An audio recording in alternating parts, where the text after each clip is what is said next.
The panel is Chris Henderson, who's Vice President of Engineering for Camgian Microsystems. So Chris is the partner of Simone on these installations. Also to comment, Shiraz Hassan, General Manager of Industry Solutions Marketing for AT&T. So that's a different perspective in terms of it being a carrier. And Venkat Gopankanth, who is the Area Vice President, Digital and IoT for L&T Technology Services. Welcome all. I'm willing to continue the questions from the field, but if maybe somebody wants to start, I don't know if Chris, you can give some extra perspective on the installations.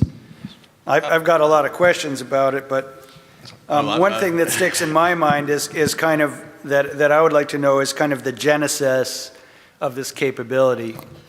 But feel free to comment elsewhere, but I'm interested in how the capability came to be. Okay, well, Camgian Microsystems has been in the sensoring technology for years, and we do a lot of work with the Corps of Engineers. The Corps of Engineers has a branch called the Engineering Research and Development Center. And so we do a lot of condition-based monitoring for those guys on large infrastructure like locks and dams. And we found that a lot of the algorithms and the capabilities and things that we were doing on the large infrastructure systems could be transferred pretty easily to ship-based systems. So we had developed our edge technology through the Corps of Engineers. We have several ongoing projects with those guys. And then we got introduced to Fincantieri and their needs, and so just through that partnership, we decided to take it to that direction and start into the CBM for ships and vessels.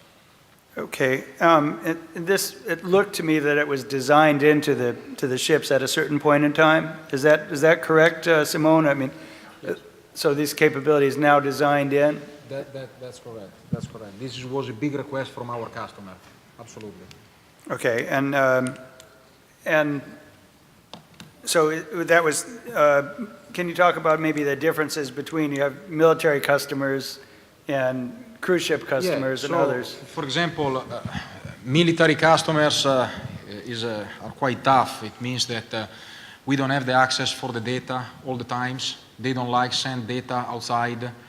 And when they have problems, normally they pull the data out from the data logger or from the Camgian system, and they send data to us in order to analyze what is going on. This is from the Navy side. Cruise line is not a problem. They own the data, but they share data with us.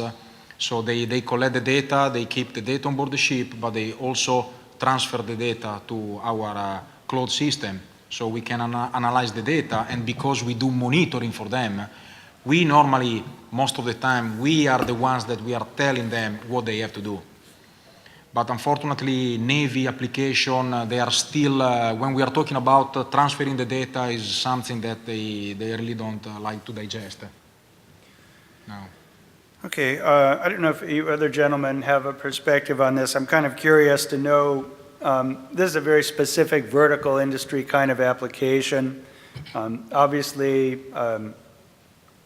if you are in a different part in the value chain, you see different things. I don't know if you want to comment, Shiraz, on kind of where you see these kind of applications in terms of seeing that you're a telecommunications provider, that you have a play in a lot of different applications. Are there any kind of edge trends that you would like to comment on? No, absolutely right. Being a carrier, right, we see these trends, what you just talked about, happening across many different industries within manufacturing, right? Even within your industry, we work with some of the largest container tracking companies in the world and provide similar communication solutions that allow them to track the assets for their customers. And what we're seeing is, you talked a little bit about, Harry, at the beginning about the cost of deploying IoT solutions. Just in the last 18 to 24 months, the cost of these solutions, especially cellular-enabled solutions, has gone down drastically. And we're seeing customers in many industries, automotive, industrial automation, that are embedding connectivity into the assets that they create natively, so you don't have to put an antenna outside of the systems that you already have. You can retrofit for the existing deployed solutions. And then as a carrier, we've also, security is the very first conversation that comes up right after that. We build the network from an IoT perspective from the ground up for secure communication that comes off of these connected devices. So we believe we play a very key role in this evolution, especially in the manufacturing space as it goes on, because we are the trusted provider for a lot of the Fortune 100, Fortune 500 manufacturers that are down the path in this revolution. Now, Venkat, I would ask you kind of a question about that. Your perspective is a little bit different in that L&T is a kind of a wide-ranging solution provider, I would say, in any number of engineering disciplines and vertical industries you serve. So is that kind of you have a sort of a systems integrator perspective, but much more in a number of different spaces. So do you have any comments on kind of what you see in terms of the trend or demand for this kind of edge computing solution? Sure. L&T Technology Services does a number of applications, edge-focused applications across multiple verticals. And where we see edge computing play a real different role is the fact that the intelligence that needs to be in the edge systems so that you can minimize the round-trip latency. Right. You need to take an immediate action, whether it be a pressure valve that needs to be shut down because of certain conditions that are happening, or you have the ability to look at a advanced driver automation system, wherein you're looking at a vehicle, a moving vehicle, and then detecting what are some of the obstacles that are there. So you need to be able to react quickly and have those decisions made in the edge. So we are seeing that more and more edge computing is evolving around more computing power and the ability to do drive software more intensely into those systems. And so those are some of the trends that we are seeing. And that gives you the ability to do a lot of edge analytics, as we saw in that case, build a rules engine and essentially, do a lot of localized quick actions, right? And in some of the other verticals, like oil and gas, you do want to have the ability to, to take localized decisions again to save bandwidth, right? So that again is a classic example. That's speed too, right? I mean, in those cases. Bandwidth can be very expensive as well in certain cases if you're an offshore, if your equipment is in the offshore remote location. So I would say round-trip latency, expensive bandwidth, those are some of the conditions that would actually drive some of the edge intelligence. Okay, I'm going to turn the questions out to the floor. I give you guys another opportunity if you have some questions you'd like to ask. I've got plenty, but I've wagged my tongue enough here today. If anybody has a question, please stand up and say it loud so we can hear it. Hi, I'm Jerry Porter from 3M. I'm looking to find out how complex the statistical analytics are for those trends that created the events. Is it just a hard limit, or is there some model-based control, or what are you using here? Well, our programs all started with the Corps of Engineers, and their ERDC is a lot of mad scientists, if you will. They have a lot of mathematicians. So going back to Harry's original presentation, we have container Dockerized instances so that we can have some advanced algorithms that the scientists at ERDC can play with, and if they blow the system up, they don't kill anything we're doing. On the cruise lines, we have some learning there. We're running statistics every night. We're gathering data. We're computing long-term trends. But we have the ability to run MATLAB code. We have R. We have Python. So we can embed algorithms in there. And that also ends up being quite a challenge, being able to manage configuration of remote devices, which is something if you're doing advanced analytics and you're doing updates and modifications, people kind of overlook that. If you've got a wide array of devices in the field, how do you know that they're all in sync? How do you know that they're at the same version? How do you know that the updates were successful and things like that? So tell us exactly what you're doing to do that, Chris? We are using a variety of tools. So you mentioned configuration, so that's just changing values over the air. But we also use a tool called Puppet to do some management through the field and manage configuration and take an inventory of each device and know exactly what that status is. And then that's stored back at our headquarters in a Puppet database, which we can query, and we can see what version of operating system, Python, R, everything is what's running on each edge device. So it's what you might call an orchestrator in Correct. in the IT space. Correct. Okay. We operate in a sometimes connected mode on some of these, especially on ships and things. So we have to, when it comes back in, we have to be able to coordinate that when it's available. So that adds another layer of complexity sometimes. Question from here, please. Say it loud. Jim Fry from Schneider. What trends do you see related to low-power wireless networks, specifically possibly some private ones in facilities as well as public for low-power WAN? I can take that. I think what you will see is as the proliferation of Internet of Things devices continues to grow, the higher percentage of devices will now go on the low-powered networks. We've chosen a path called LTE-M as AT&T, which is becoming actually a global standard today in most countries in Europe and Asia, along with the US for that deployment. What LTE-M or low-power networks will really do is really fuel the growth of these Internet of Things devices on a cellular network. If you look at analyst reports from a few years ago, on average about 8 to 10% of the growth was expected to go on cellular because of the cost of cellular connectivity and the cost of embedding a cellular module inside a product. It just was too high. It was just not feasible for most people to do. What the low-power networks have done for us, they have really reduced the entry cost by reducing the module costs that are required, and it also has significantly reduced the monthly service charges that you have to pay to a carrier. So the adoption rate is expected to go up really quick, and AT&T, we announced the LTE initiative this time last year. We've deployed it nationwide already on our network, and today we're already seeing a big percentage of the devices that are being deployed on the low-power network. The challenge you have to balance out with low-power networks that gets a lot of press is there are very specific good use cases for low-powered network that are ideal for it.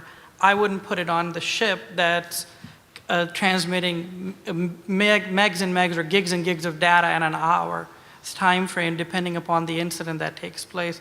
So you really have to understand the requirements of your application before you go down the low-powered path. What we will see is the historic applications that were deployed in the IoT world required very little power. That's what the low-power technologies are ideal for. But I think a lot of people in this room would agree, in industrial automation or in manufacturing, the demand for data is rising, so that low-power network may not be the ideal fit for you, depending upon the information you want to get out of it. Anybody else have any comments on that? No? Okay, other questions? I have, let's see. Also, I want to add about your question about which sensor you asked me before. Now also they used to ask a lot the oil telemetry.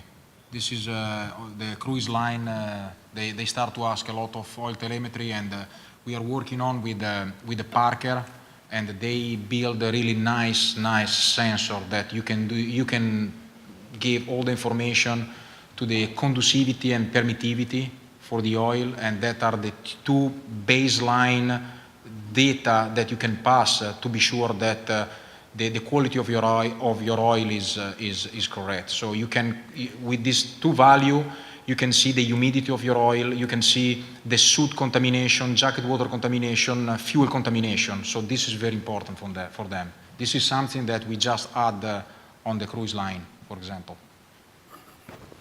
Okay, Unless somebody else has another one. Oh, go ahead, ask a question, please. Hi, Ted Phillips from Fantech BNB, and I'd like to know, when you go to sell these systems, what methods do you use to monetize the benefits to convince the customers that, what the benefits are and the cost savings for events that don't happen, and what the best methods are for doing that? Yeah, in our case, for example, we start always with the pilot project, and for us is we just give to the customer a free of charge 1-year test, and we prove to the customer that the system is working. Also, we offer different options, like the customer is buying complete the system and they manage the data by himself, or he pay a monthly fee or yearly fee and we put the hardware. So the hardware is just a vehicle that we use to analyze the data. So the final product for us is analyze the data.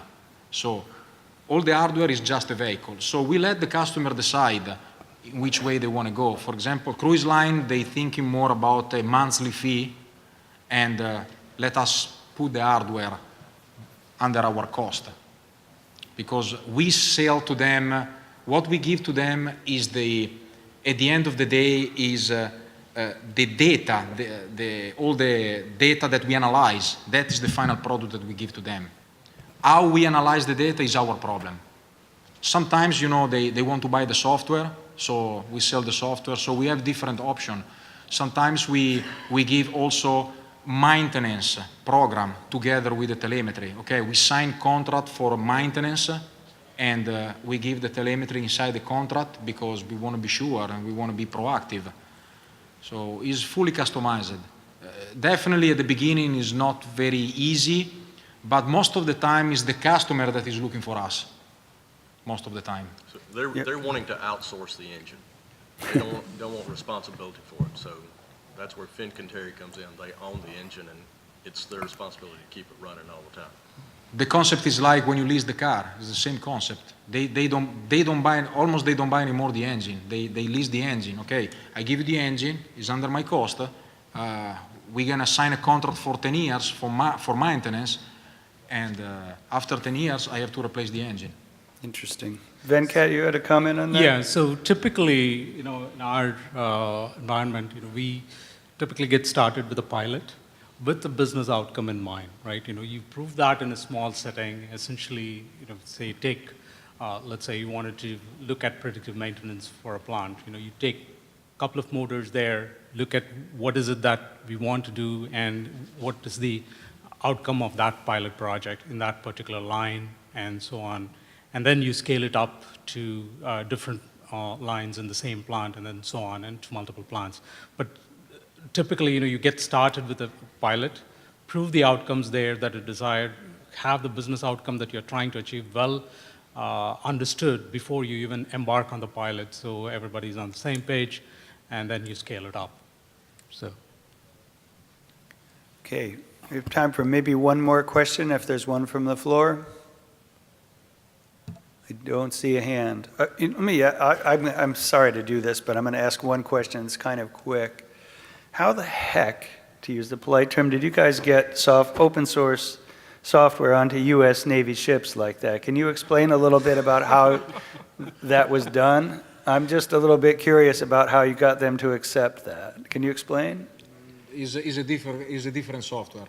Is not easy. Believe me, the U.S. Navy is a very, very difficult customer. Ah, yeah. Okay, that makes more sense. Customer. Okay.